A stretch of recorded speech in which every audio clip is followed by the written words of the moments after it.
to the basement.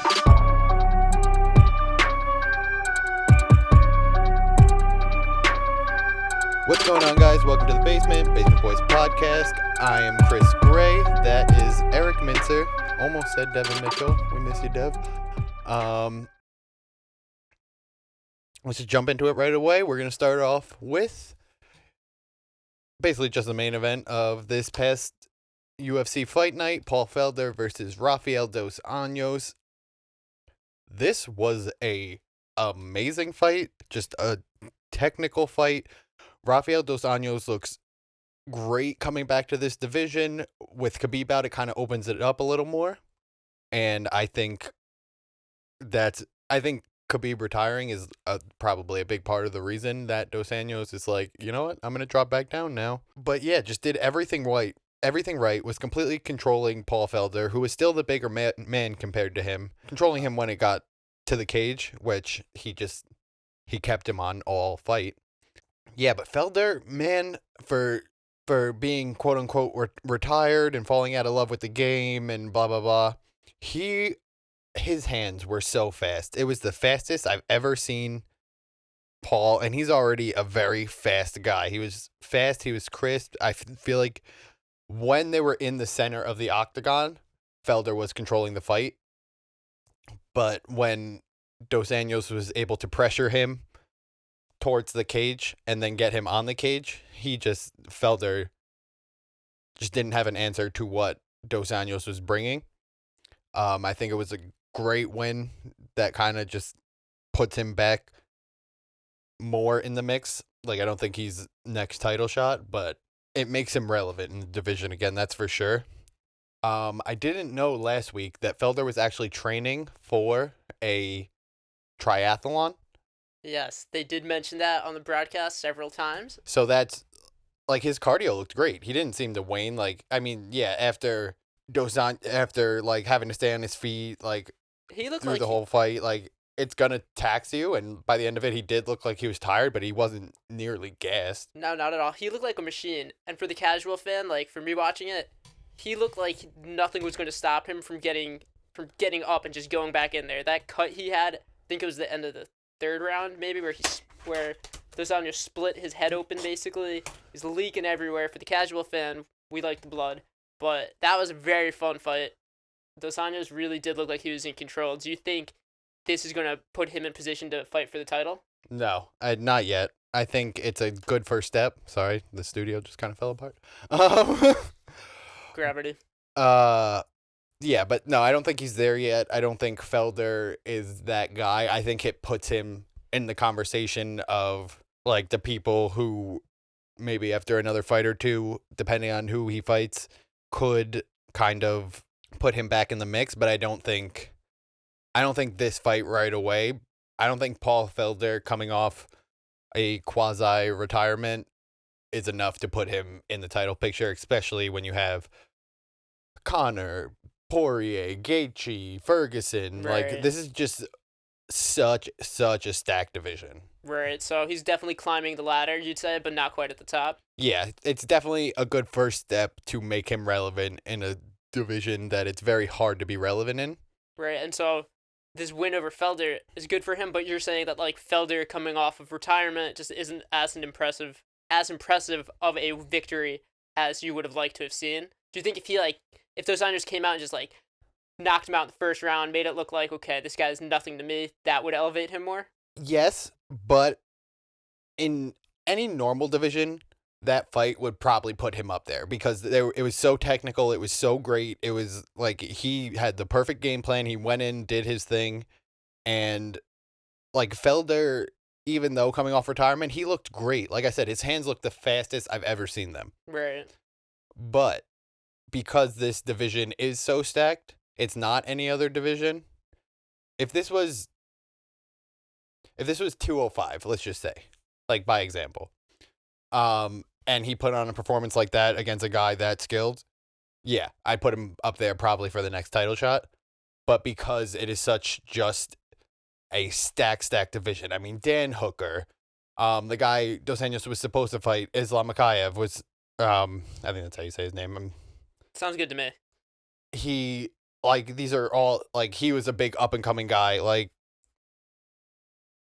it's there's just so many options at 155. So he's just kind of an unfortunately, he's in a very top heavy weight class. What do you think's next for Felder? He said he's coming back. He said he's kind of like found the love for the sport again. He said specifically, he went off on his interview. It was so great after the So fight because the he's a commentator. So the commentators were gonna have him on no matter what. so it's chilling, Unless he chilling got with his like boys. yeah, unless he got like knocked the fuck out, then Right, they like- wouldn't have had him on. But So no triathlons coming up soon. I mean, he might still do that. Who knows? If you're a triathlon fan, you might want to keep your eyes out for Paul Felder. He's gonna have to be the guy with the big cut in his forehead, but Yeah, he's gonna also be fighting. he gets busted open every fight. He's like I like we talked about off air. He's kind of like the Diaz brothers or Wanderlei Silva before he had that surgery that made him look scary as hell. He kind of looks like an evil horse. I don't know if that's mean to say or wrong to say, but I think it's accurate. But it's because he got surgery to get all the scar tissue removed from his face, so he didn't get cut open like that every time he got even the littlest nick. It makes sense. It's just that he has the physical appearance of a Halloween costume Oh, gone no, yeah. wrong. And Wanderlei, if you're watching this, you can still kick my ass 100%, but you're kind of ugly now. But Felder absolutely just stood in there. He has a heavy chin. He was taking punches, and I think his next fight's going to definitely be must watch because he seems like the guy who's just going to, like you said, the Diaz is, where regardless of win or lose, he's going to put everything he has in the cage. Yeah, and he is that guy with heart. Like I don't think they're the same. I don't want to make that same like You're saying he's not as fearless as the Diaz? You're not no, as no, skilled? no. I'm not saying either of those things. I'm just saying fearless wise, sure, I can say they can compare, but most UFC fighters do. Like most UFC fighters, if you make Of it to this course, of high of a course. level, Yeah. like you're not afraid of anybody. Yeah, you've clearly shown you can take a hit Yeah. and hit back. Right. I'm just saying, like, I wouldn't put those two in the same category personality wise, because the Diaz brothers are very much like more like I would say the Diaz brothers are almost like frat boys, where they like to Yeah. smoke weed and rip tequila shots. And hey, you want me to kick someone's ass? All right, sign me up. Give me my paycheck. where like Paul Felder is kind of the same way. He's more articulate. He thinks things through a little more. Like You don't see many frat bros training for a triathlon. yeah, Uh, and holding a full-time job while doing this other sport and like with the commentating and all that stuff. Like yeah, he's he's very well rounded. yeah, he's much more of like a company man than them because they are anything but company men. They do not like Dana. Were there any other fights on this card that you want to talk about? I thought the Chaos Williams win, who also the best name for a fighter of all time. Incredible name. Knocking out Abdul Razak Alisson. I'm still terrible at saying his name. Yeah, I bet on that one, and I got that very wrong. That was a very exciting loss, but a loss nonetheless. Anytime, I should have known, you can't bet against someone whose nickname is Chaos. Yeah, Chaos Williams, like, just, it's a great name. that's a hell of a name. And then the 21-year-old like big prospect Kay Hansen lost. Yes, I bet on her as well. It was not a good day for me betting if you follow UFC. Please give me some pointers. Well, they were both like those weren't bad bets. No, I fell into the hype of Kay Hansen. Everybody was saying, like you said, she's young. She's the hot name. Like, she's going to be this next, they were saying the next Holly Holm, the next Ronda Rousey, the next star. I didn't see it, but one fight. I mean, it's kind of like if you look at Bellator with Aaron Pico. He came out, he was this Freddie Roach boxing prodigy, NCAA wrestler, like should have every quality you'd want for your next champion, for the next star. He was the most highly sought after prospect in all of combat sports. Right. But he wouldn't fight with his head, he'd fight with his heart. He'd get angry and get into these slugfests. And I was actually at his first fight Really? at Madison Square Garden. Yeah. Mm. And he lost. because he just got into a slugfest and when he didn't need to. He was a much better boxer. He could have taken it to the ground at any point. His wrestling is ridiculous. Like he has every tool you should want to make that, but because he would fight like with his heart, not with his head, like you know what I mean? Yeah, it gets very emotional, but in person, I would imagine that's got to be so much fun to watch, just seeing a slugfest. Um, I would say if you're going to go to an event, save up and buy the closer seats because that one me and my buddy just kind of went to on a whim and got like nosebleeds out of nowhere, Right. just like last minute. Just be in the building. Yeah, and I ended up just watching the TV more than I was watching the actual octagon. But still, this is all hypothetical. Hopefully, we'll be doing live sporting events Yeah, sometime soon. Moment of silence for doing things in person. yeah, right. Um, Okay, that's enough. But it was still fun to be there. Like it was a night that Fedor and Matt Mitrione had the double knockdown. Like that's wild. yeah, it was Heather Hardy's debut in MMA, like former WBO, I think WBO champ. Until she ran into Amanda Serrano, who's fucking terrifying. So you never really know with these young prospects. They could have all the hype in the world, but it's also a mental game too. Like it's not skills pay the bills, and that is 100%. But you have like look at Justin Gaethje. He was all about like making exciting fights and doing all this, and it worked in World Series of Fighting. And then he came to the UFC and won one, and then I think dropped two. And then he started working with Trevor Whitman, getting himself to kind of still being exciting, still fighting the way he fights, but just with more of a goal in mind, I guess. Kind of putting more of a strategy in place. Yeah. Rather than just going for the feel of the fight. Right. If you're like watching a young prospect, how do you, as a viewer, like how do you see when somebody is just mentally locked in, just knows like they got their game plan, they're gonna stick to it, they're gonna execute, and because I mean I watch a lot of football and basketball, as we'll discuss later on, but I can see when a team is just clicking. So how do you judge when a fighter is just in the zone? It's really if they're sticking to their game plan. Like that's like you can usually within the first few minutes of the fight, unless because like a lot of times that first round can be, especially in like championship fights, it's a little more of a feel out round, kind of like in a 12-round fight in boxing, right, where they're not trying to overexert themselves. They're trying to feel out like what the other person's trying to do, trying to get an idea of the other person's game plan before kicking it up a notch in 2, 3, 4, 5. Which isn't always the case, but a lot of times it is. So, but like a few minutes into, depending on if it starts actually going in the first round, like usually like by a couple minutes in, you can tell a fighter's game plan, and you can tell if they, like an example is Brock Lesnar when he first came in, even though he didn't come in young. But he came in like fresh with no fight experience, like not much anyway. right. So like when he came in, you could tell he just did not like to get hit. And yeah, he went on a run because he's a monster and he was on all the steroids and he was massive. Yeah, and he just can wrestle anyone. I rewatched the Couture fight because I think it was like the anniversary of it like a day or two ago. And it looked like a fucking silverback gorilla was just beating up a child. That's what he did. He was just like, if he got on top of you, it was like a refrigerator falling on you. Like I've fallen, I can't get up.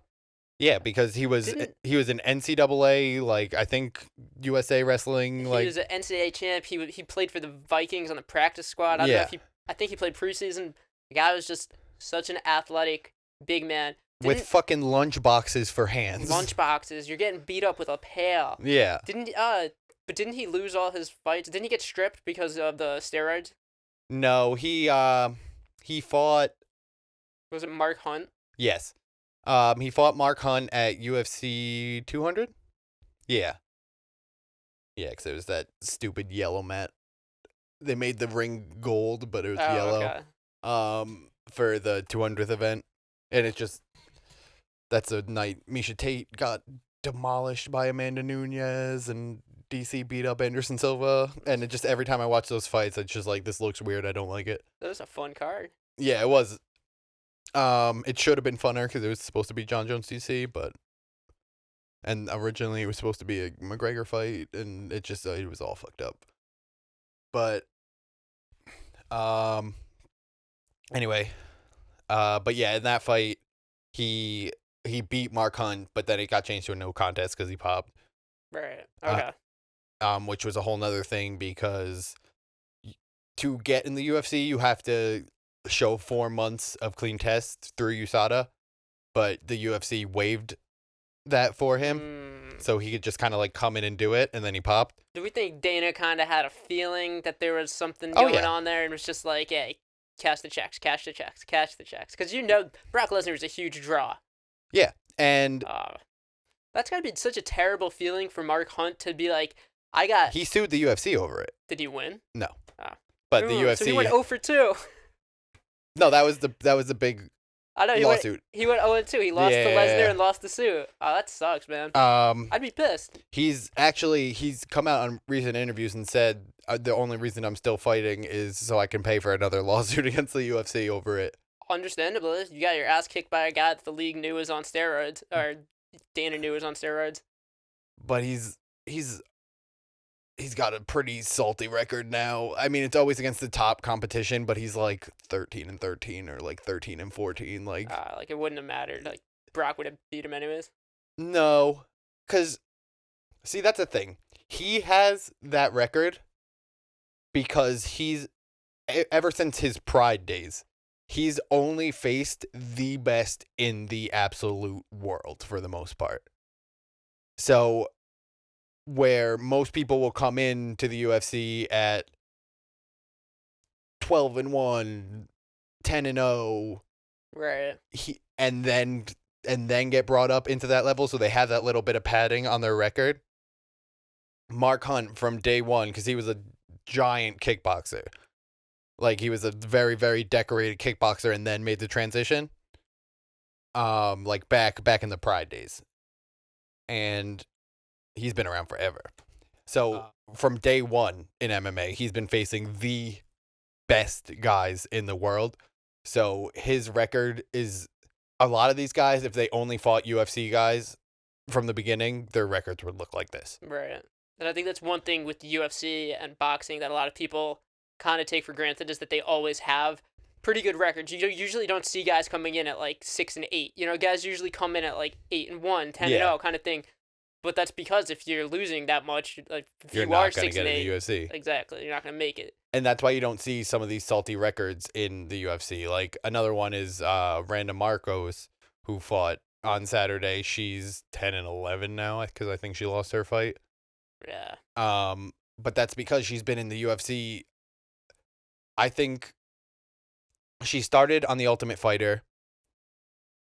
I think on the season that they introduced the strawweight title that Carla Esparza won and became the first strawweight championship, like the strawweight champion. So I think she got introduced on that, and I think those are technically exhibitions. They don't count towards your pro record. That's the only way they could get it licensed for the show. Yeah, because I remember Uriah Hall had the nasty kick, that crazy knockout, and they were like, "What sucks is this won't go down on his official record." And I was like, "That goes down. Everybody's gonna remember that one." Well, yeah, because like everyone in the UFC counts it. You know what I mean? But you get the respect. It's like, yeah, it's not a moral victory because you did win a fight, but it's the kind of thing that like other opponents are gonna see your tape and they're gonna know to game plan for that. Well, it's definitely they're all definitely fights that could very well have been pro fights. Yeah. But they just the only way they can get it, like a commission to license it for the show, is that it's not on their pro record. Right. The best fight ever from the Ultimate Fighter at the show was Quentin Rampage Jackson versus Door. Yeah, 100%. If you don't know what I'm talking about, open up a second tab on YouTube, Google Quentin Rampage Jackson versus The Door. And also Google how much of an asshole he was to titties. You're gonna have to explain that one. Oh, okay. So yeah, same season, there was a guy who was on the show, I forget his name now, but every time he would call him titties, just because he was like it was the heavyweight season, and he was like Yeah. he was like a Mark Hunt type, That like was a the Kimbo Slice season. yeah. Well, Kimbo got handled. Rest in peace, Kimbo. Yeah, rest in peace, Kimbo. Like I actually really like Kimbo. Like he was like you hear all the stories, especially after he died, of all like the little things he did. Like he was just a real nice guy. Yeah. He Uh, was on the Drake and Josh Christmas special. Okay. That was emotional.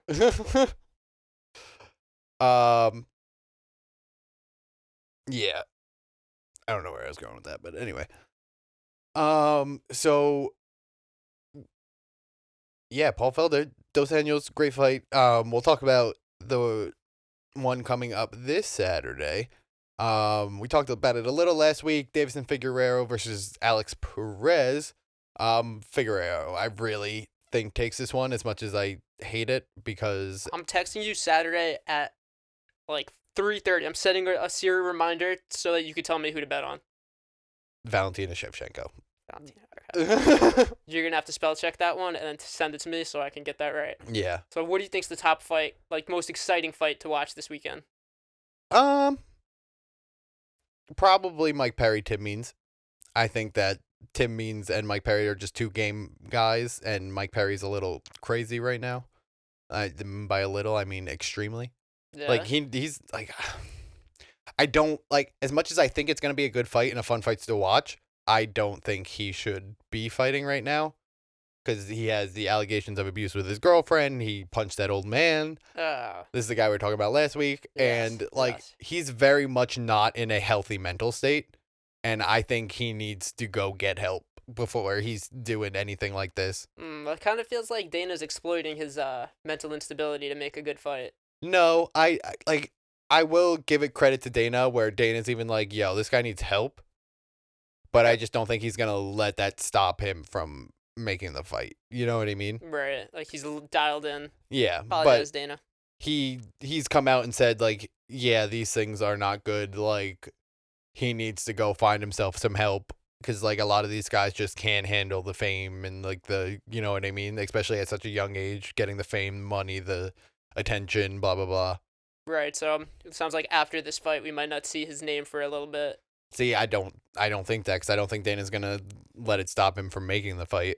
Right. Even though he says that I agree, and I agree that like the guy needs help, like if he wants to fight and he's still like stringing together wins, and he doesn't do anything too crazy in Dana White's terms, which because I already think he's there, but you know what I mean. Like if he's not throwing dollies at buses and hurting his guys, you know what I Right, mean? but like they still let Dana fight that fight. So I mean, they still let Connor fight that fight. So Yeah, but I don't know where Dana draws the line. Connor's worth that aggravation. Mike Perry's not. Of course. Yeah. Top draw. So I think that'll be the most fun fight in the card. But yeah, so Davidson Figueiredo, I think easily wins that. Alex Perez is a nice up and comer, but Davidson's had a breakout year as much as I hate to say it because of what he did to my boy Joseph Benavidez, and because Joseph Benavidez is also Megan O'Leary's husband, and I love Megan O'Leary, so you made her sad too. Can't have that. Can't be ruining families, man. Yeah. Megan O'Leary's the like the one who usually does like when they leave the octagon and are in the hallway and gives that backstage interview. That's Okay. Megan O'Leary. Oh, okay. So she beat up his husband or her husband. He beat up her husband. In 2 fights in a row, one that he missed weight for, and then one he actually like made weight and won, and that's how he got the title. Okay, I got a little lost in the sauce on that one, but I want to ask you, who is on upset alert? Who's someone that should win, but you think could go down? If I had to pick one, there's not a lot on this one, but if I had to pick one, I think Caitlin Chukagian should beat Cynthia Calvillo pretty handily. I think Cynthia's good, but I think she benefited from a weak strawweight division right now. And I think she's just a little overhyped because she's the female Diaz brother and blah, blah, blah. Diaz sister. Yeah, you know what I mean. but like she's the smoke weed, fuck everybody, blah blah blah blah blah type person like them. Yeah, the badass attitude, the Yeah. BAMF. But I think she might be a little overhyped. I mean, I guess we're gonna find out in this fight, but I really think Caitlin Chukagian is going to win that fight. But look, Calvillo has shown skill. Like I think if there's going to be an upset, it's gonna be that one, because I think Figueiredo beats Alex Perez pretty handily. Even though if that one was an upset, it wouldn't be the most shocking in the world. But I just, it's one of those fights that if it happened, like I won't be like jawed to the fucking floor. Like it won't be like a Holly Holm Ronda Rousey moment. Right. But So it's definitely possible it goes either way. I would say possible, unlikely though, Okay. because Figueiredo's really had just a breakout year. And then Valentina Shevchenko's not losing. I don't care. That's the mortal lock. Yeah. Lock that one in. Write it And down. You're not gonna get, like, she's probably gonna be like fucking minus 800. Like you're not gonna get a good line on her. Like I'm sorry. I'll take it. Last week there's 5 main card fights. 4 of them the underdog won. Right, Brandon Allen got his shit rocked. Yeah, but Kay lost. like Chaos Williams, that was an upset. Which again, guy's name is Chaos Williams. That should never be an upset. yeah. But everyone at flyweight is fighting for second place because none of them. It's the division's like a year and a half old, maybe 2 years old at this point. Like they just brought it in, Right. and just no one's on Valentina's level. She's Bama. She's Alabama, just head and shoulders above.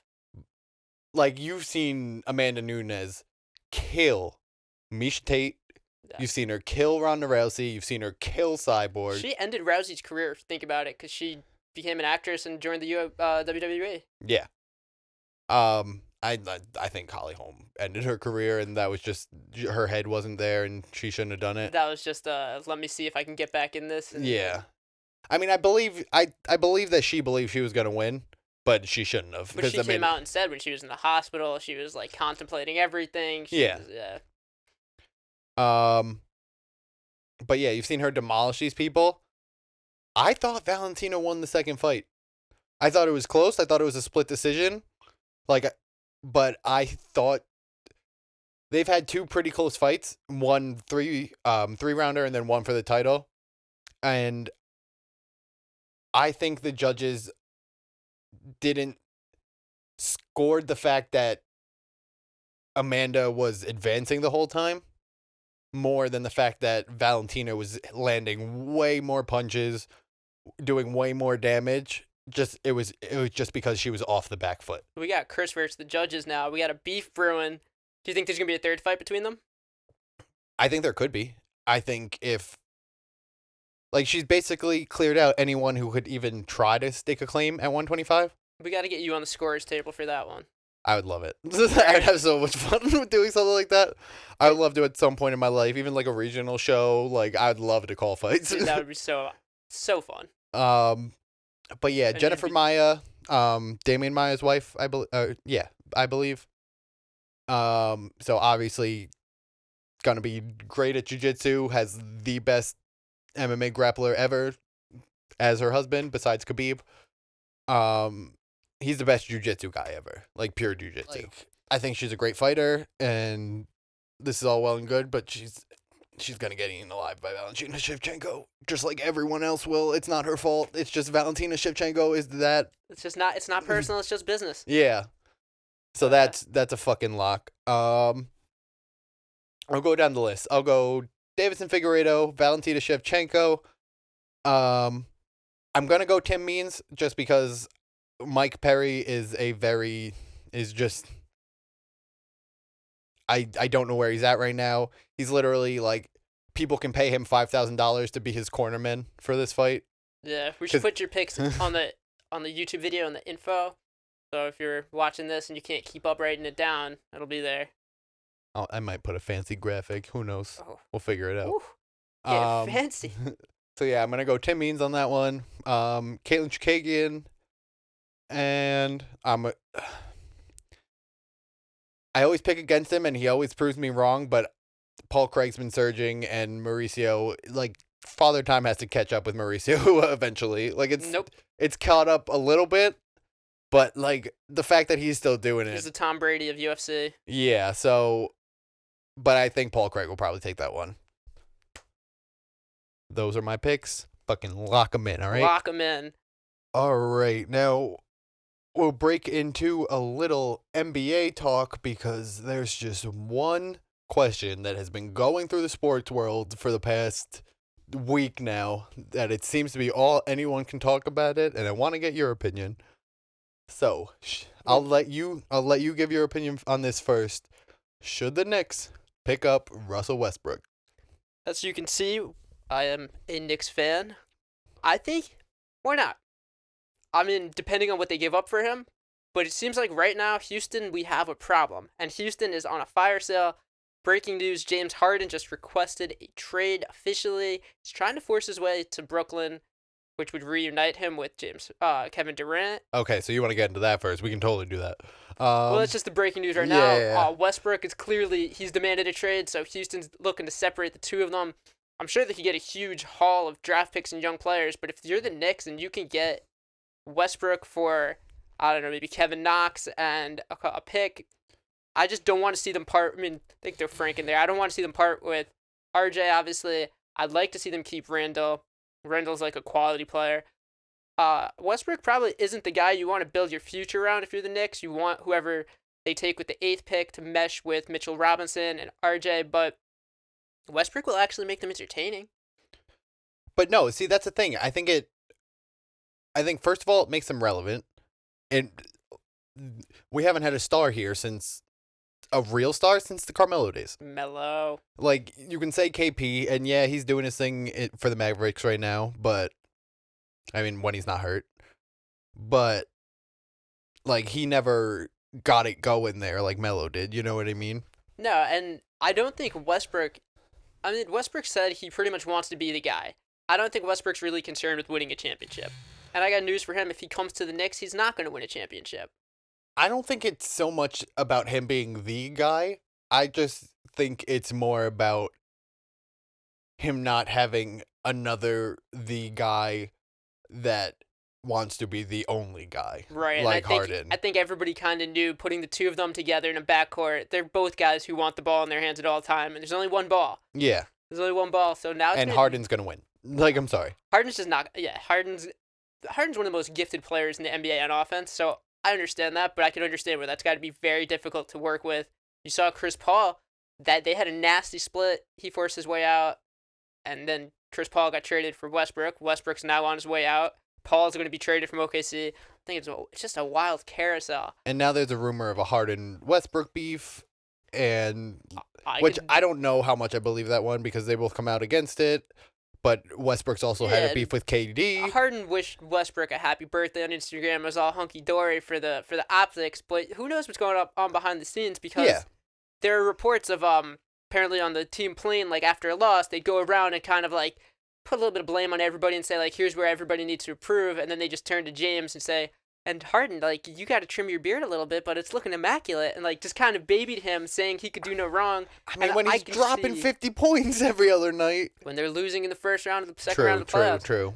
I think Westbrook could easily make the Knicks a playoff team. I don't want them to mortgage their future on a year of Russell Westbrook. That's my concern. I don't want them to give up too much. I don't care if they take on his massive contract because they have the cap space. Yeah. If they can get him and they can build around for at least a little bit.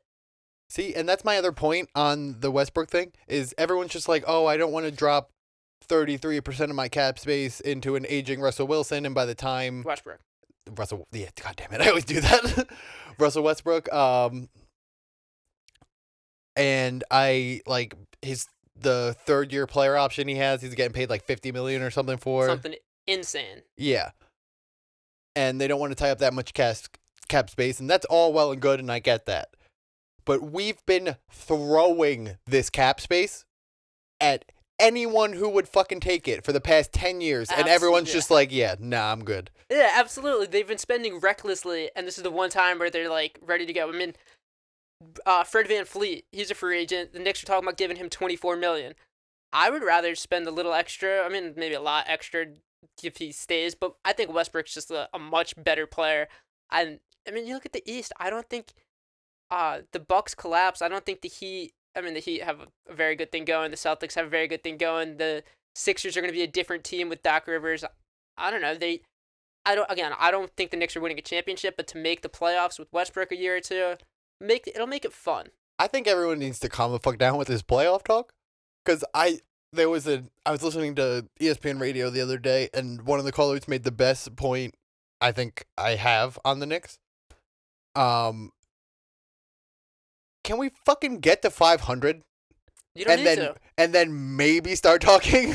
But we don't need to. That's the beauty of it. In the East, they could literally finish like 5 games under 500 and make the playoffs. Like, look at the Nets last year. Without Durant the whole season, without Kyrie, towards the end, without Dinwiddie. It was all backups. They 4 games under made the 7th seed. True. Speaking of the Nets, if James Harden could force his way onto that team. I mean, they have Dinwiddie and Karis LeVert they could trade.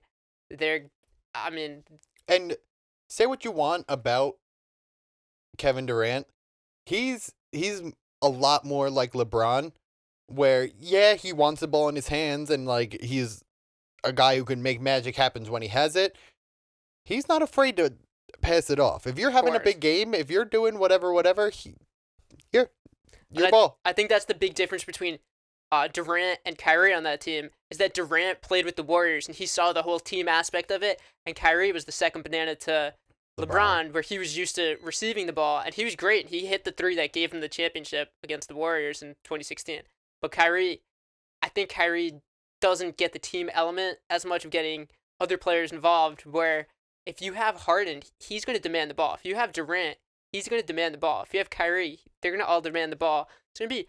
I wish there's a Hard Knocks for the NBA, just to see that locker room with Steve Nash and Amari being the coaches. And just to your point, look at Kyrie in Boston.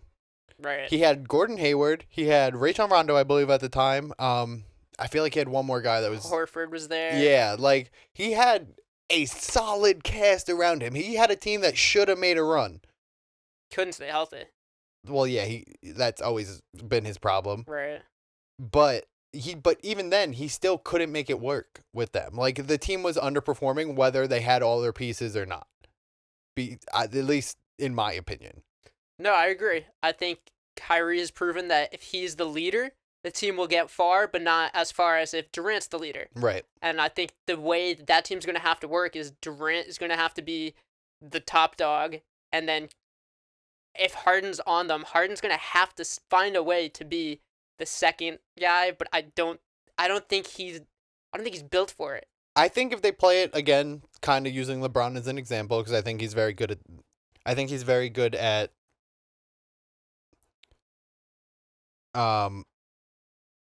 just playing the hot hand, you know what I mean? So I think if they run it more kind of like how LeBron and AD did, where just whoever's feeling it at night, okay, you're our number one. You know what I mean? I feel like if Harden and KD were able to kind of like synchronize like that a little more, to give Harden his nights where he can have the ball so he's happy, and give KD his nights where he can have the ball so he's happy. Right. Just kind of balance it.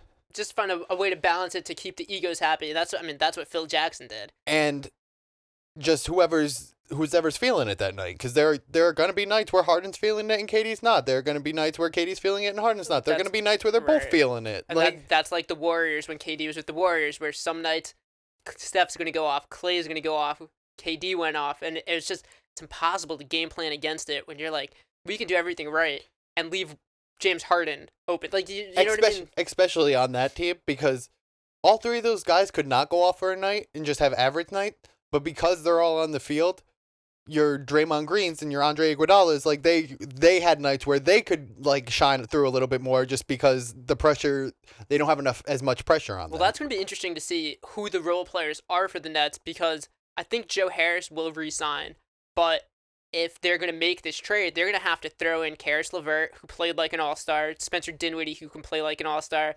probably Jarrett Allen, who has potential. I mean, towards the end last year, he came on strong.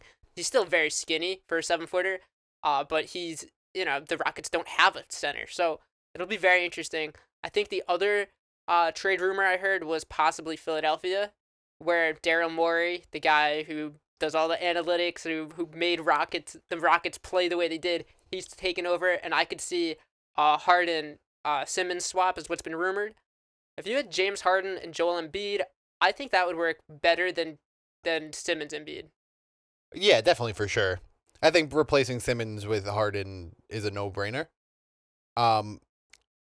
But I'm sure Harden has a no trade clause. Like, how could he not? Oh, of course. Like, if he wants to go to the Nets, he's going to the Nets. It's just going to be what the Nets can give up, because I don't think the Nets have their draft picks because of that terrible trade they made with the Celtics years ago. They're still feeling the effect. Right, but at the same time, Houston has no backing. Houston has nothing.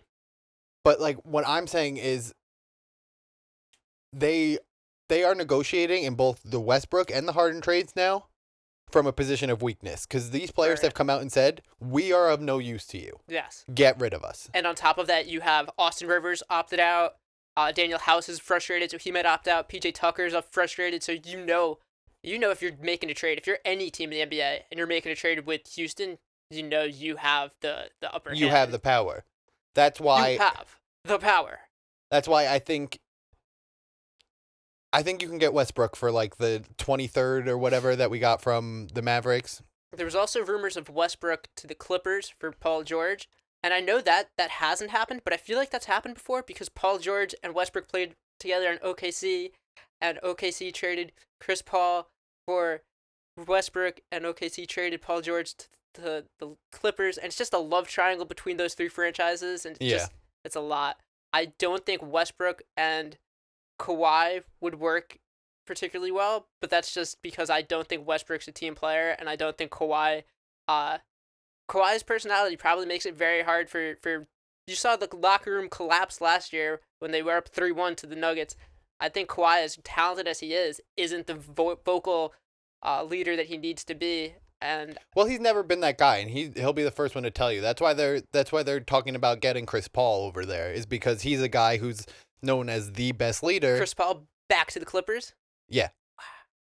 I heard Chris Paul to the Suns as a rumor, which I think would be awesome for Devin Booker. I agree, but Chris Paul is known as like one of the best leaders in all of basketball. You know what I mean? So he's the president of the union and everything. They want to bring someone like that in because Kawhi is the best player. He's good with like on the field. He's a good, like on the court. I mean, he's a good teammate, but he's just his personality type. He's not a LeBron. He's not like one of these guys who's just out there and like personable and wants to talk to everybody. He just kind of wants to work hard, do his thing. He's very Bill Belichick-like, of just do your job. Yeah.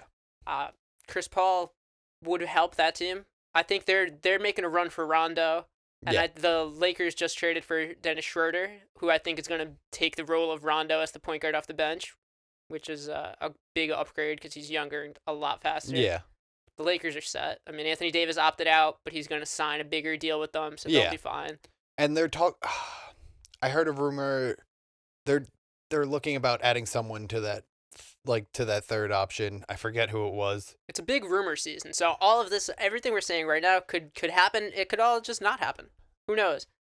I think the Houston things are going to happen because they basically have to. Other than that, but I could also see Houston putting Westbrook and sending him to like Miami, or he had the Hawks on his list. Like, I don't think we know exactly where Westbrook's going to go because, like we were saying, his contract is huge. We know he's not going to push a team to a championship level.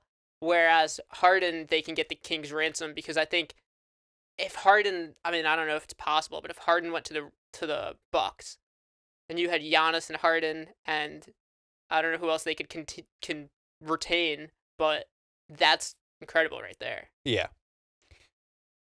I don't know how well Giannis and Harden would work out though. Yeah, they don't like each other at all.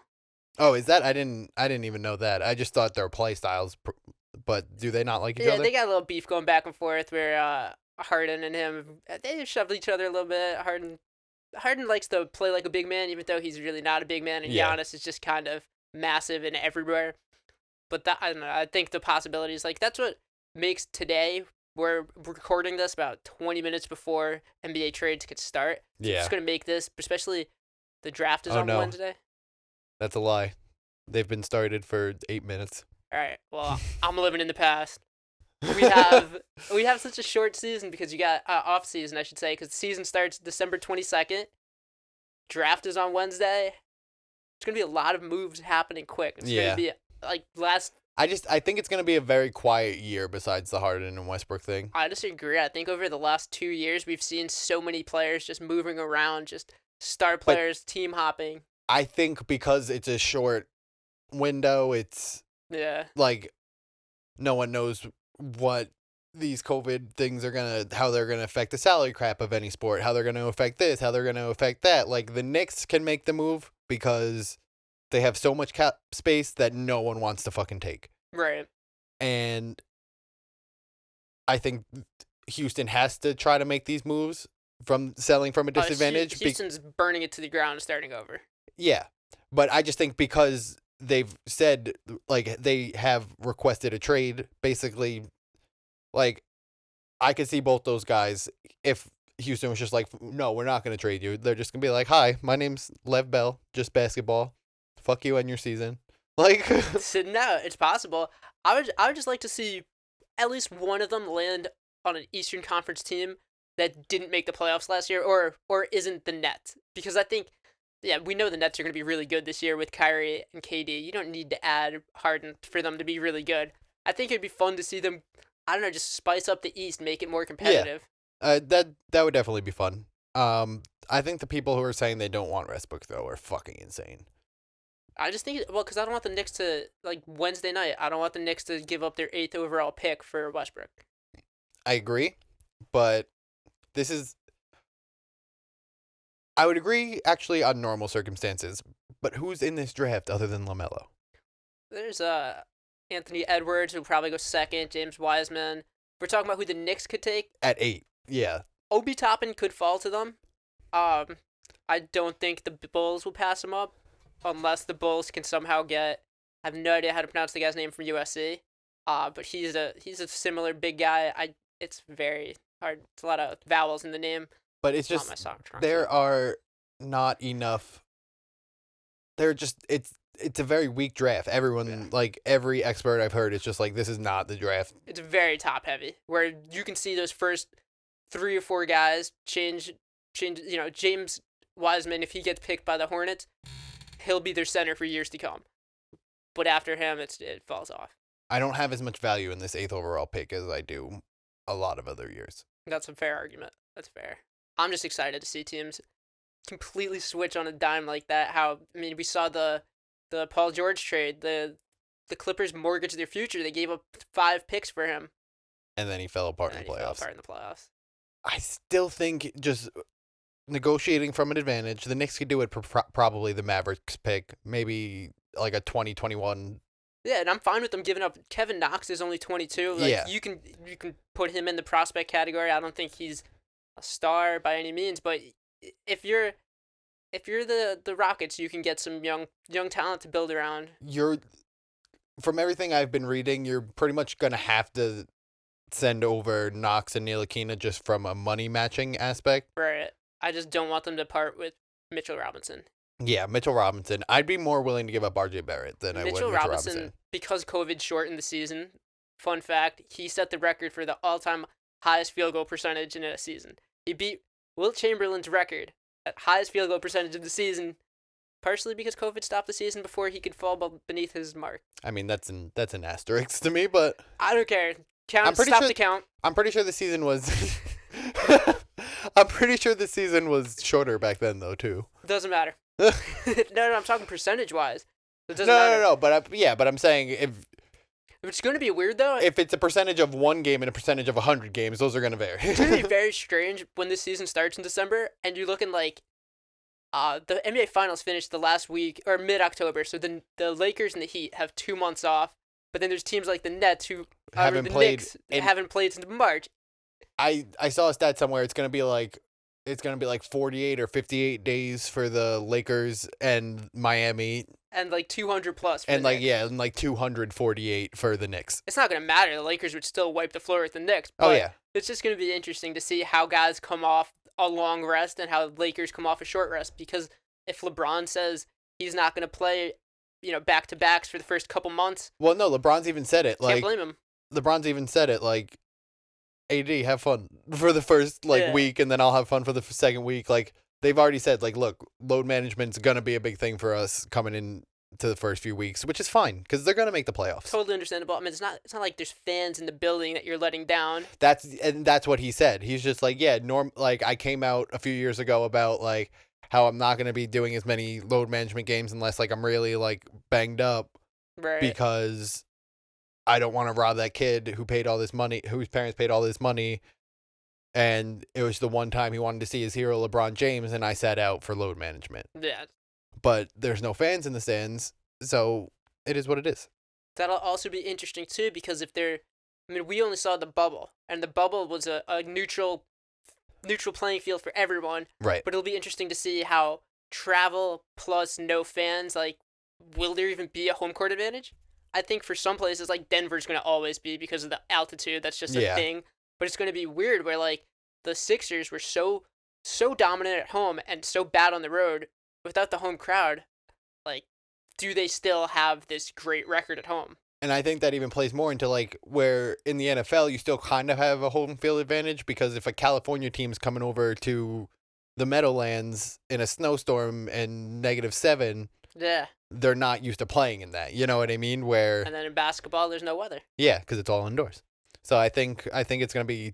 I don't think it's gonna be much, Yeah. except for the fact that you don't have to travel. Right. Traveling, but I think the way they structured the schedule too is going to be like Less travel. less travel. If you're in LA, you're playing the Lakers, you're playing the Clippers, you're playing the Lakers again. You're getting it, Yeah. like, which is smart. They Kind should, of like how baseball did it. exactly. They probably should have always done that, to be honest. But I think they don't do it like that because they want to get cool matchups. there are teams like the Grizzlies who are in Memphis, which is pretty far on the eastern side of the country in the Western Conference. So they're gonna have games where they're like at home, flying out, going to Sacramento, coming back home, flying out to Phoenix.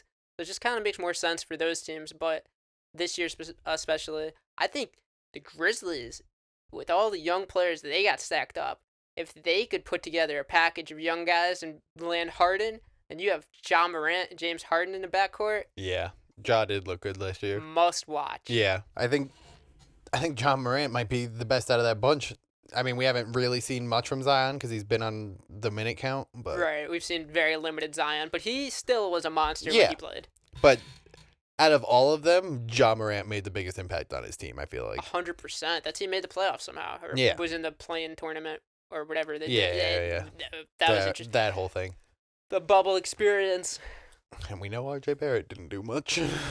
That's not his fault per se, but it's where the cards lie. Yeah, last year I was writing a little bit about the Knicks, and it was just David Fizdale came in there, had no idea what he was doing. The Knicks have this weird thing where the hot hand will sit the fourth quarter. Guy scores, I don't know, Marcus Morris would score 19 points in 3 quarters and play 4 minutes in the fourth. It's just a poorly ran show. It still is, probably still will be. I mean, to be fair, on that point, if they didn't do that, they'd be saying, "Oh, they're not playing all the young talent," even though we're losing. You know what I mean? Right, but there were also games where you'd see Frank Ntilikina sit for most of the fourth quarter. So what's the point? Are you saving him for other games, or are you going to let the young guys shine? I just It think just seemed like they didn't have a clear direction, where they were just inconsistent, and some guys would play for no reason, and some guys would sit for no reason. they're over Ntilikina at this point, and we're just like, let's see what other fucking person we can get to do whatever. He's 21, but he's already kind of, I think we've seen what we were going to get from him. He was a Phil Jackson pick. It's weird. Phil Jackson, I will argue to the end No, of the but world, he's a great coach, but he didn't know what he was doing as a president. Yeah. To be fair to them though, he was supposed to be like a highly touted guy. He was supposed to be like the top guy coming out of Europe in that year, I believe. I don't think Or so. close. Like, I don't know. I remember when the pick happened, everyone was just like, you know what, that was a smart pick for them. They needed a point guard. This is who they could get at the Then, time. Like, 3 picks later was Donovan Mitchell. yeah. But That's the Yeah, whole that's hindsight's- the whole fun in the draft. That's- Brady was 199. John Gruden once said, "Hindsight's 50-50." God. Fucking Gruden. All right. Speaking of Gruden, let's do it. Let's do it. We're doing football. Where do you want to start? Well, for the first time in a long time, we get to say the New York Jets did not lose a football game this weekend. Oh, it's so nice. It was great. They didn't fly. The New York Giants are the other team in the same building. Congrats. Dude, this is such a fucked situation for the Giants. They can either make the playoffs or have like the 3rd overall pick. Like, Hey, Daniel Jones did not fall, and that's what's really important. He was able to break off that run and did not get eaten up by the turf. But like you said, like if you're the Giants, are we doing this? Are we going for it? Because you got to make up your mind right now. Like if you're making that run for the playoffs and you finished 5-11 or 6-10 and you just missed the playoffs, you're moving from the 3rd pick to like the 10th pick. I mean, It's still a good pick. I agree, but like the Giants at the very least, like they've done shit like that before. Like one of the Eli Super Bowls, they got the wild card at like 9-7 or something like that, and Yeah. made a run. You know what I mean? And you they gotta- just like locked it in at that point. And the game in Philly against the Eagles 2 weeks ago, they lost by 1 point. Right. The Monday night game against the Bucks, they lost by 2 points. Right. It's very like They they've could been very competitive. Very They've easily just be 5-5, which in that division is like a game and a half lead. it's more than that. It's insane. It's insane. But if you're the Giants, you watch that game, yeah, they look good. They really did. Yeah, they were doing better. Wayne Gallman got his touchdown runs, and Darius Slayton, he could be their number 1 for a while. I can see Yeah. the Slayton-Jones connection is there. I think the Giants are trending up. Yeah, definitely for sure. It's also nice. I'm going to peek at their schedule, see how Yeah, they can that's do. kind of what I'm doing right now. I know they have at least another one left with Dallas, which is a win. Right, especially with everything going on with them at quarterback, because that was just an absolute fucking shit show. How about the Cowboys are slowly, like, they're in a position where they're going to finish terribly this year, get everyone back next year, and have a top pick, which I think we mentioned last time. Oh, weird stat from this game. Neither Daniel Jones or Carson Wentz had a turnover Wow. in the same game. Like, good for them. Nice job, guys. You gave him the name Danny Drops. True. He didn't. Okay, to be fair, up until the last 2 games, I think he's had a turnover on every single game he's played. All right, so not looking pretty for the Giants. Next, they have a bye. Then they play the Bengals, which could be a win. So you're looking at 4 wins. But then they play. I don't think so, but You don't think they can beat the Bengals? I mean, Bengals are the They're Bengals are. 2-6. I and know, one, but and T. one. Higgins is figuring it out. They might be getting Mixon back. True. That could be a shootout. That could be a fun game. And Burrow's he's so composed because he's came into the league later than a lot of these young kids. Like, yeah. just his composure, I think, is the thing that sets him apart in his rookie season compared to other guys. He's just he's a guy you look at and you watch him play and you know he's a rookie, so he's gonna it's not all there and they don't have much of a line, but you can watch him play and you get the feeling as a Bengals fan, if there are Bengal fans out there, that this is your guy. Yeah, 100%. This is But I'm peeking ahead for the Giants, and like after the Bengals, they're in Seattle, which is great for Daniel Jones in fantasy. Always go against Seattle, but then they get the Cardinals, then they get the Browns, then they get the Ravens. So there's 4 straight games against teams that are 6-3. I could see them squeaking by the Browns though. Yeah. The Browns have weird games here or there. The Browns have been dealing with hurricane season in Cleveland. Do we want to get into that game? Because Yeah, that was rough. I gotta take a moment of silence. You gotta take a moment of silence. We're all taking a second to appreciate everyone who had the Browns -3.5, -4. I feel your pain. And we also would like to congratulate all the Houston fans that had them at +3.5. Tough time for Houston. Football team's looking bad. Basketball team's blowing up. Baseball team could be losing Springer, and I think Verlander's out for next year. And Tough time for everyone Houston. fucking hates them. Everyone hates them. But you have Nick Chubb, so do you want to talk about how much that touchdown he didn't score means? Honestly, to me, not much, because the guy I'm playing did not have a great game. I mean, Chubb still had a huge game. It still had Yeah, he 100 still- yards, 120 yards, touchdown. He still came down 18.6. He did better than Derrick Henry at 11.9. I want to also say, if you read my article about which quarterbacks I was interested in buying this week, it was written before the weather reports came out. You got to follow me on Twitter because I updated that morning. I tweeted out, those of you who reached out to me on Twitter, I said, Herbert is much better option. I do not want any part of Baker. Baker was terrible. Baker wasn't even terrible. He just didn't do anything because of the rain. Yeah, Deshaun- there was like 50 miles an hour gusts. Yeah, that was a very weird game. That game started at 135 and finished at route 4. So that was a very just handed off run. Great game for the running backs. Even Deshaun Watson went like, I think it was like, I don't remember the exact numbers, He but got a like late 22 for touchdown. 28 with like 100 or like 200 and some like 6 yards or something It was like a that. 10-7 game. That was a game you want to avoid in fantasy. I tried my best to let everyone know. I updated it. So if you read that article and you lost because of me, I apologize. Yeah, I lucked out that my guy just didn't have a great week, and I had Tom Brady who went off with 31 points. T. Higgins went off for 22, and Matt Prater got 16 for me out of nowhere. Matt Prater with a huge game. Huge game. Yeah, we could talk about that one too. I mean, there's not much to say about that one other than the Lions were winning 27-3 at the half and pulled it out That was 30-27. That was such a heartbreaker. Fucking Alex Smith's first game starting after almost fucking dying and losing half his leg. He set a he goes out career like high that. in That made me yardage. so fucking upset. This is career high in yardage. I know. He went off in the second half. Again, if you read my article, I said Stafford would have a bad game. I apologize. He had 22 points in the first half, finished with 23.04. So you were half right. I was half right. He just did well enough in the first half, but that was like, if you're the Lions, that's an unbelievable collapse that you get to walk away from being like, yeah, we still won.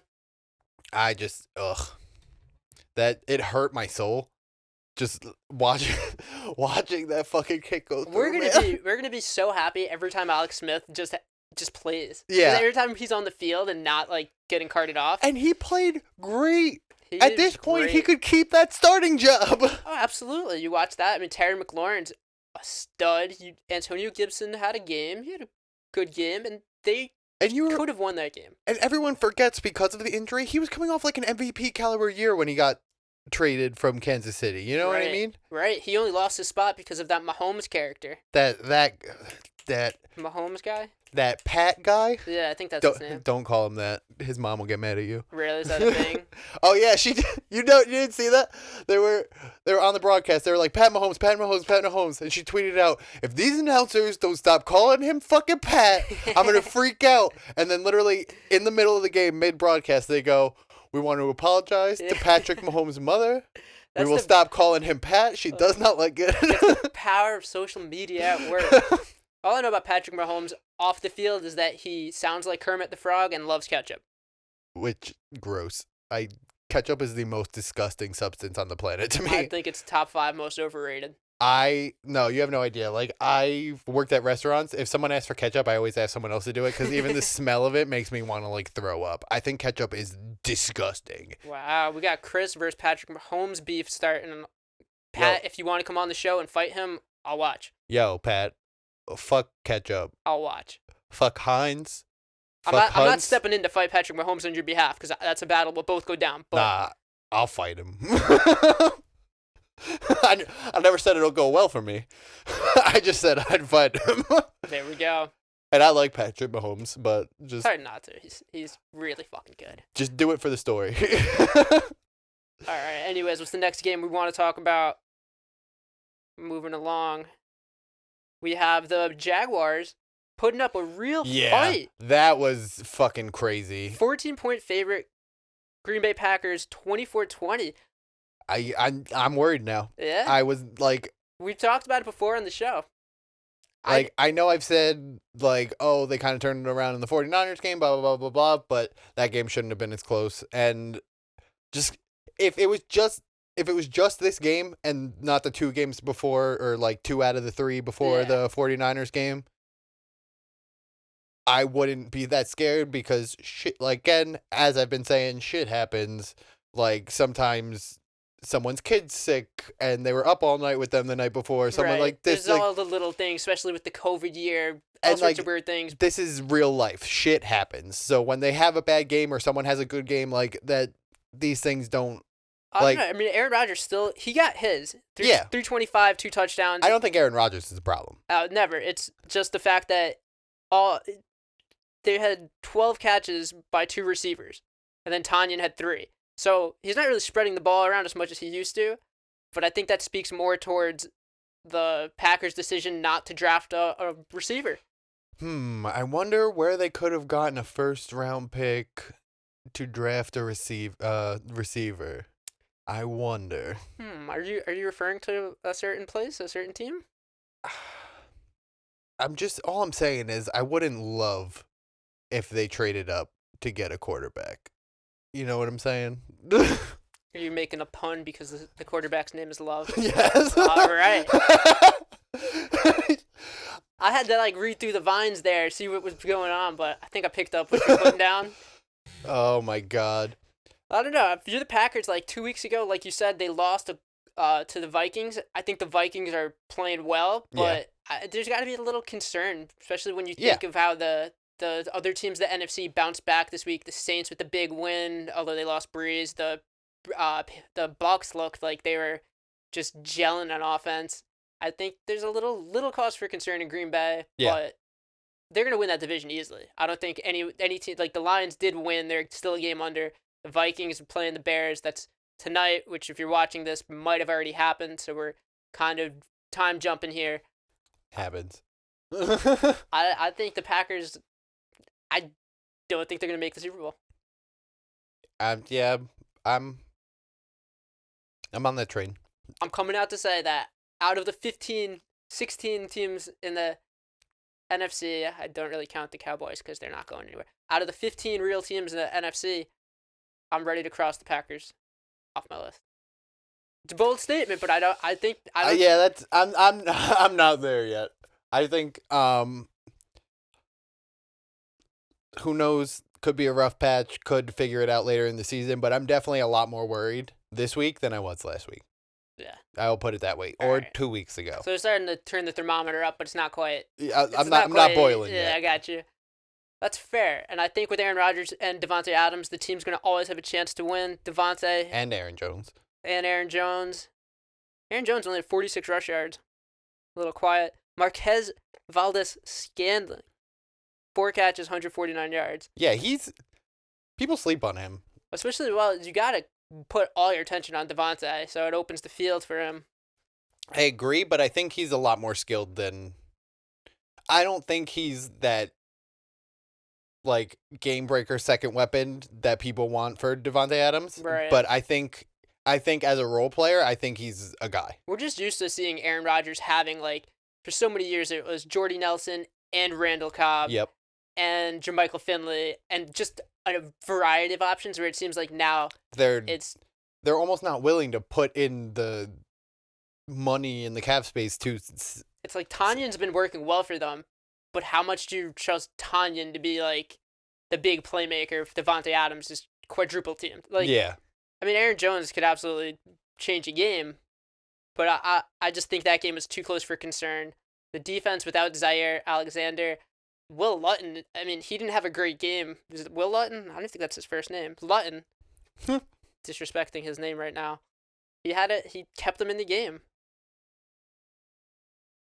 Yeah.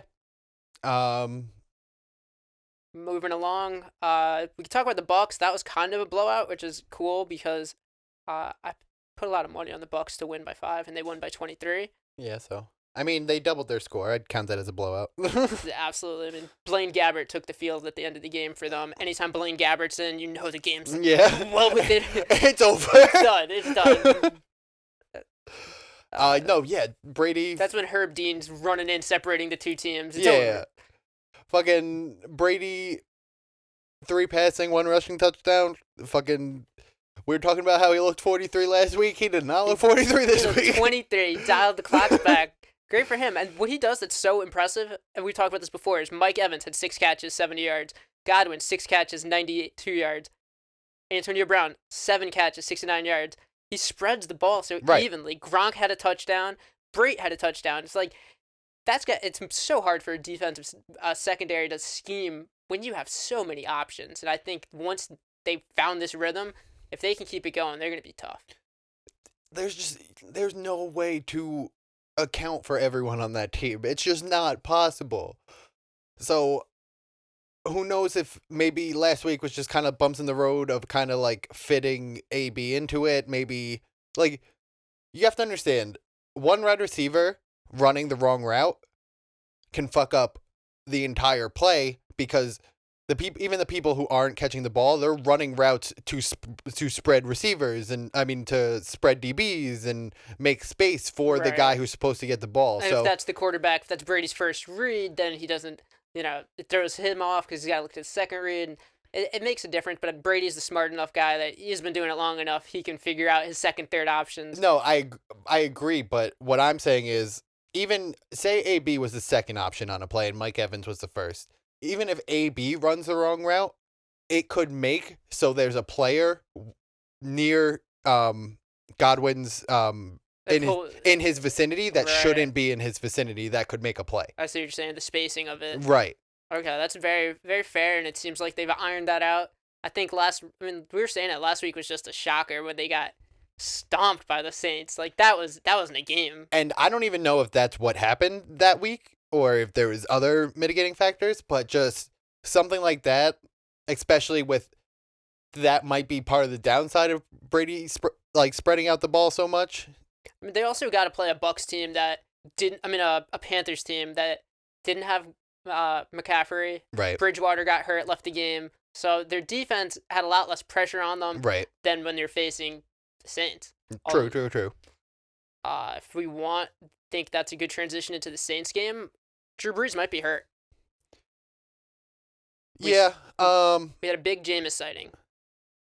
We had a little bit of a Taysom Hill under center, but Jameis only threw the ball 6 for 10, 63 yards, but Jameis was there. It's crazy to me. They just paid Taysom all that money, and they're not putting Taysom in, and he's played well in his little extra role he's been playing. The gadget they call him, but it's just he comes in, and it was I think 1st and 10 at the 12. The first play, he fumbles the snap. Yep. Second play, he runs it down to the 2. That's what you get from him. He's a wild card. He's literally he can make the play or he could just fumble. But he's been saying it for a while now. I need commitment from the Saints that I'm the heir apparent for Brees, or I want out. And they signed him back to all this money. And they chose Jameis Winston over him. Yeah. I mean, that could have just been because the 49ers were not going to win this game. Right. You had Dan Mullins, McKinnon, no Kittle, no Deebo Samuel. They're scraping the bottom barrel, so I think the season's kind of done for the 49ers. But, yeah, I mean, if Brees can't play going forward, do you think they should go Taysom Hill? I think if I was Taysom Hill, I'd be upset if it wasn't. Absolutely. If you're Taysom Hill, you want to know that Sean Payton wants you in there. And I feel like Jameis Winston is kind of... I don't want to say selfish, but I feel like he's more interested in padding his own stats than winning the game. Well, he didn't do much this week, and he still ate the W. I guess, but... He just wants to eat the W's. Next week they get the Broncos. Next week they get the Falcons. Then the Broncos. So they both very winnable games. Very winnable games. The Falcons have a terrible pass defense, so if Jameis gets his game, he could do a Jameis thing. He could throw 3 touchdowns, 2 interceptions, fumble at once, dive for a touchdown, eat some crab legs. He could do it all. But at the same time, look what Brady's doing with the same weapons he had. I mean, now he's adding AB and getting Gronk into. But Gronk, you have to remember the first few games, Gronk wasn't in play. True. Really Gronk's at all. been coming on strongly. But the Saints, 2 of their next 3 games are against the Falcons, and then they get the Eagles. So if they can win, and the Broncos in there, if they can win 3 of those 4, which I think is very doable, they'll be okay. And depending on Breeze's injury, look what happened last year when he got injured and then came back fresh. Devin made the point on the podcast a couple weeks ago. Right. He came back fresh and was a completely new person. Yeah, absolutely. And that was the big move of last season, was having Bridgewater there to carry them through that injury. Yep. Because in 5 weeks after the Eagles, they play the Chiefs. That's going to be a tough one. Yeah, but even if they lose that game, even if he's out until the playoffs, but they can sneak out these 2 Atlanta games. They can sneak out what's the other? Philly, Philly, and then there was one other game the Broncos. Yeah. Those are all games they could definitely win, even with Jameis, even with Taysom, even without Drew Brees. They end the year, last game is against the Panthers, so it's possible the Panthers are without Bridgewater because he took a nasty hit too. They could win that game if they need to, but they could already have it locked up at that point. Yeah, so I think they're in a good spot. Like, honestly, if I'm them, I'd probably just, even if Brees is feeling better, I'd probably hold him out the last couple games if I could, just to make sure he's locked in and ready to go, and then make a run. Want him 100%. Right. You're going to go through it. I agree. Another game in the late window we could talk about is the 2 rookie quarterbacks, Herbert versus Tua. True. Miami won 29-21, beating the Chargers in Miami. I think that was a really good game for Tua. He came out and he showed that he can really just, win the game. He didn't air it out. He didn't go nuts, but he didn't have to. Played well enough to win. And like I said, I think either last week or the week before, I like seeing that. I like seeing guys who are not trying to make the big splashy plays, who are not, make them if you need it to win the game, but don't just make them to make them. Like, I feel like that's Baker's problem. I feel like that's Jameis's problem. I feel like that's whatever is, you just got to know when to hold them and when to fold them. And I think a lot of that is... And I think Tua's great at that. I think a lot of that is Brian Flores, the coach of the Dolphins, from the Belichick coaching tree. He's got to be coach of the year. I mean, at this point, nobody... 100%. Dolphins are 6-3. Like, nobody saw that. No one saw that also, coming. keep your eye out for Salvin Ahmed. Got 21 carries, 85 yards, and a touchdown for the Dolphins.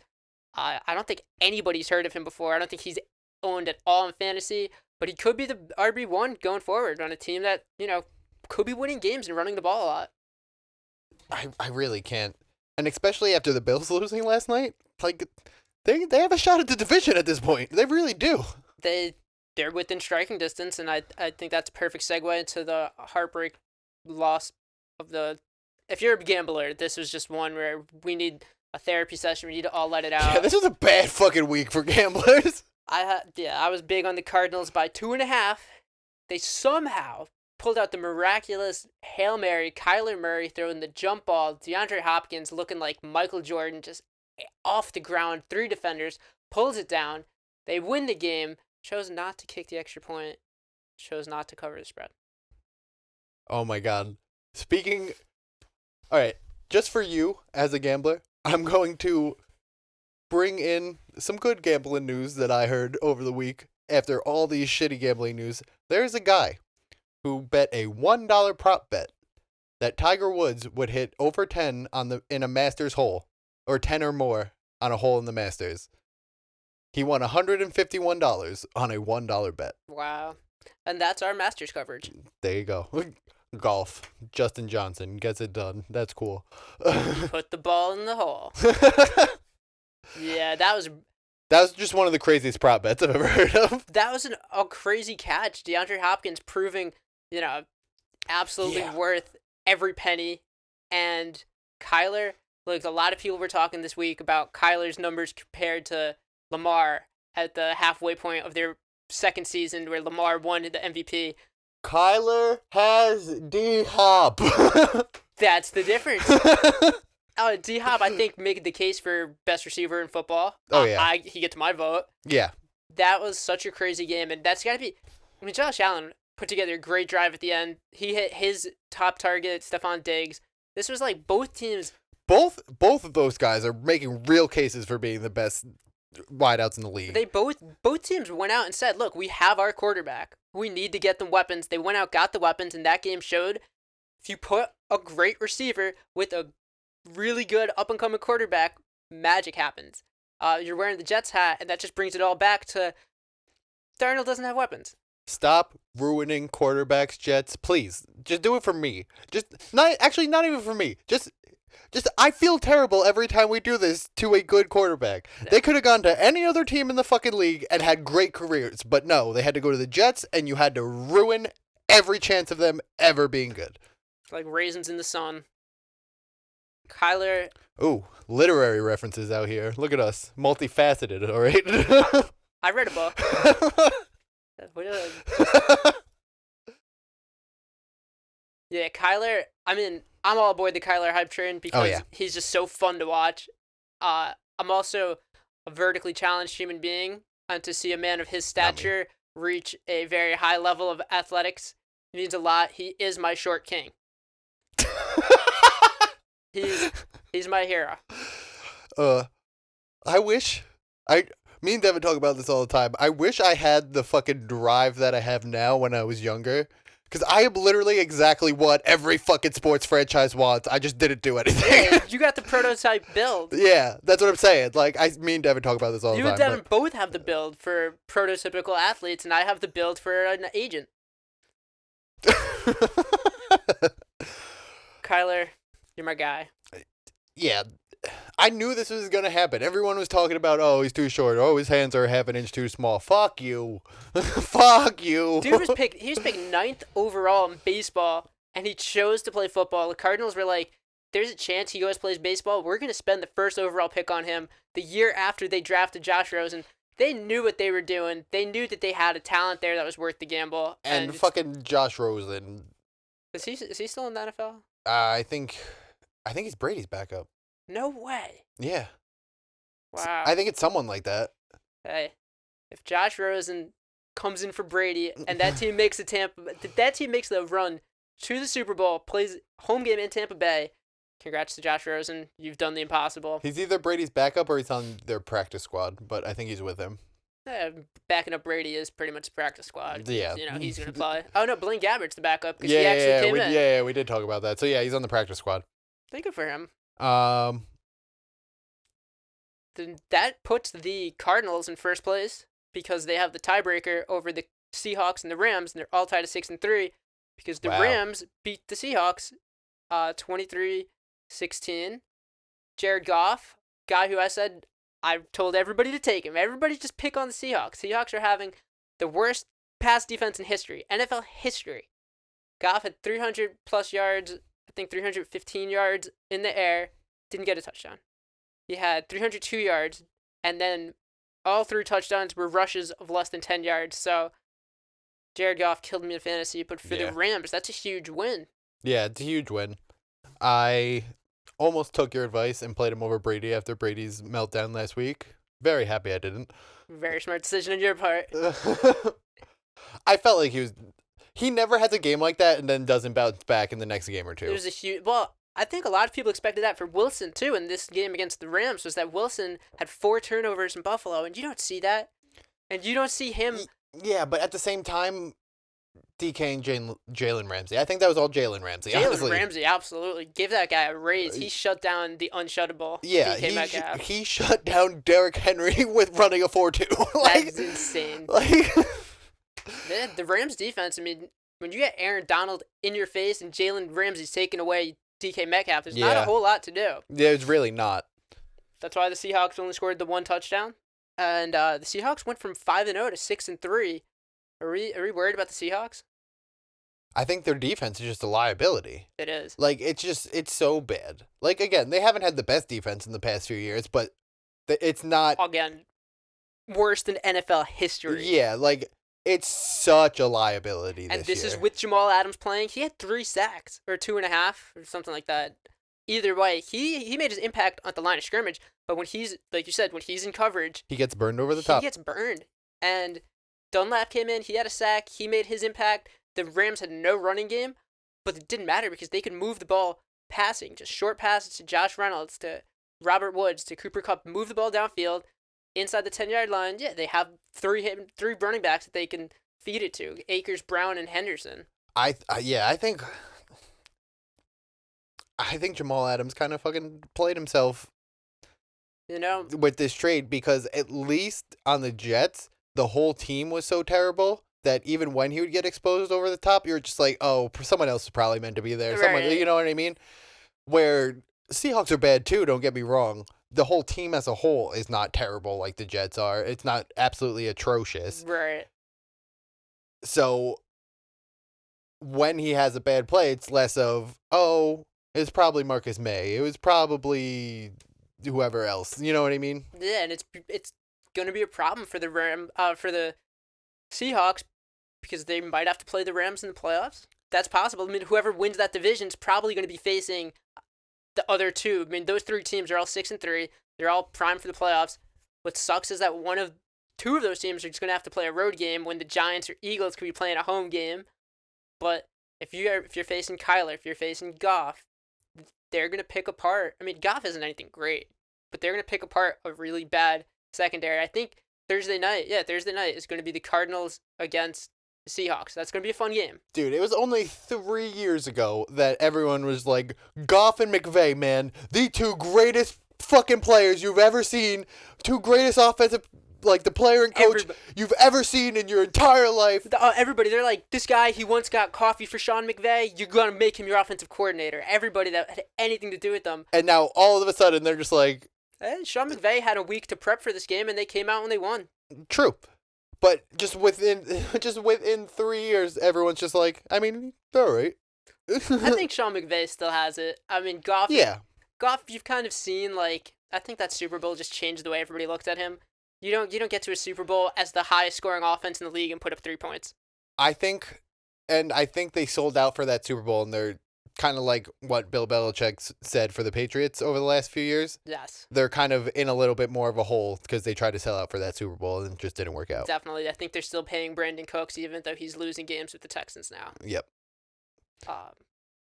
That was a surprise for me. I thought the Seahawks would come back. He's had a little bit better of a year than I expected him to, though. Cooked? Yeah. Yeah, definitely. Like, I got him. I actually had him on my team in the beginning of the year, which I should have kept him because he came out not doing great because he was still coming off injury. But the Texans also didn't have a direction for the first half of the year when they had Bill O'Brien still as the head coach. And I got him in like the 13th round. And it's really unfortunate for the Texans because they don't even have their own first-round pick. Yeah. The Dolphins are going to be in the playoffs and have a top 5 pick. That's crazy. That is actually pretty crazy. It's great for them. It's great for Tua to build. No, I agree. It's just an unfortunate situation for us as Jet fans, knowing that Jamal Adams wanted to be traded to the Cowboys, wanted to be traded to the Texans. If the Jets had traded him to either of those places, we'd have 2 picks in the top 5. Yeah.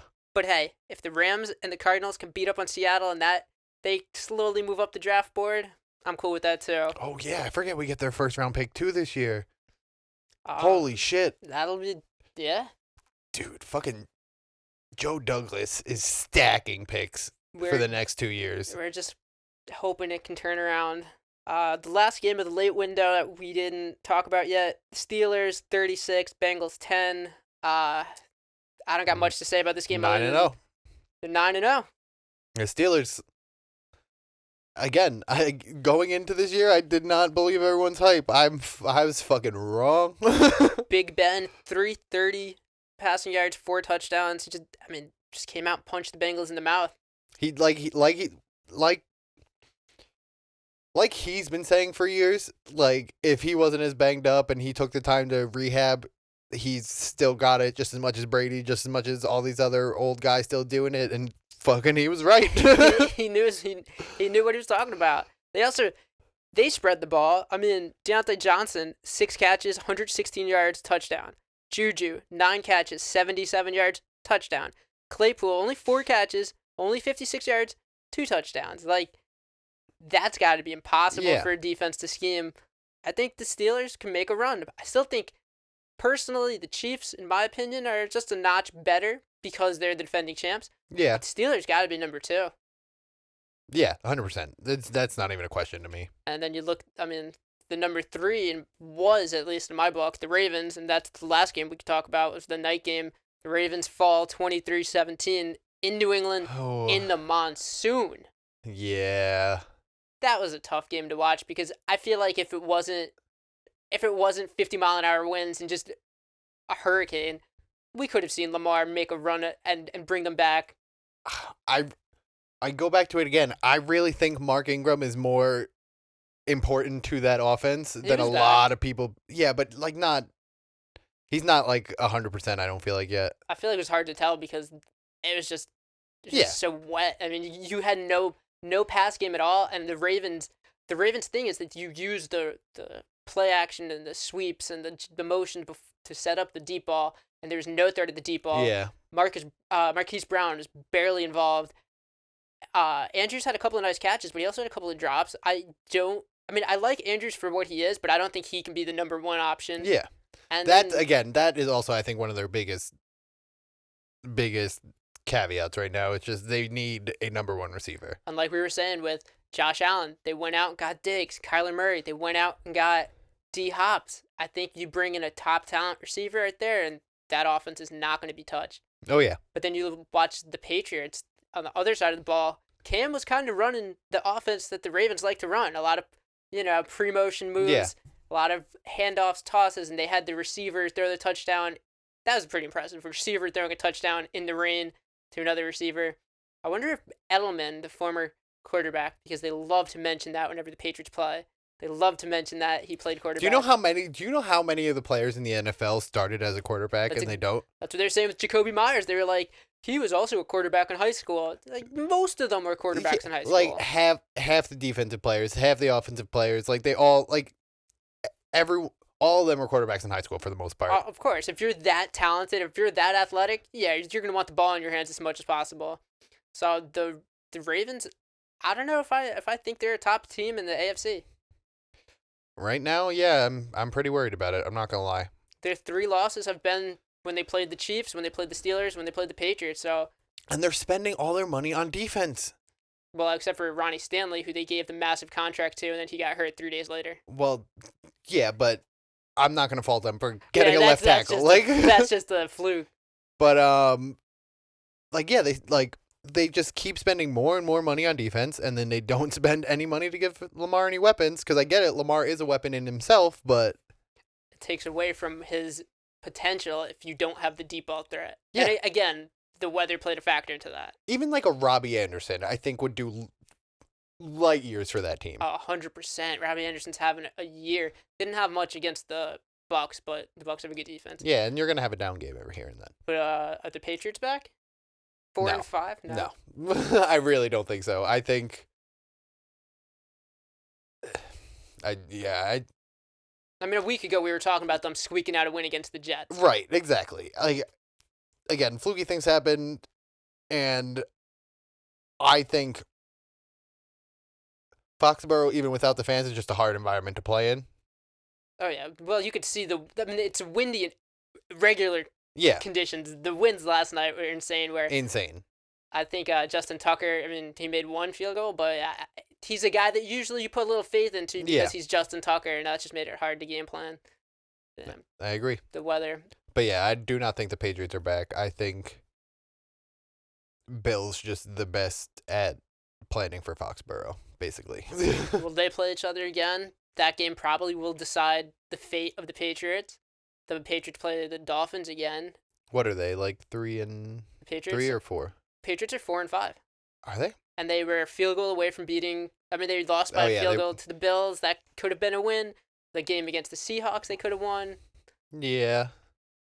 Again, I don't see them making a run at the division. I think Miami and the Bills are playing too well right now. Yeah. God, it sucks to be a Jet fan. Yeah, God, it sucks to be a Jet fan. Oh man. I think Greeny said the other day, as they lost the game, I felt happy. Yeah. And I fucking hate that. Oh man. It sucks because the Patriots are 4-5 and they'd be in first place in the NFC East. Pretty much every other division's like bottom 2 teams except for our division. Yeah. They be first in the NFC, which is just fucking nuts. Oh man, poor Jets. It's alright. One day. It's gotten to the point where I've kind of enjoyed these shit seasons because I just laugh at them and make fun of them the whole time. It's my defense mechanism for getting through this. Exactly. Just bask in the misery. Alright, tonight's game, we could preview it, although this will be aired after the game, so we could be completely wrong. Yeah.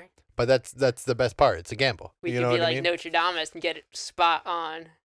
Vikings, Bears, who you like? No one, honestly. But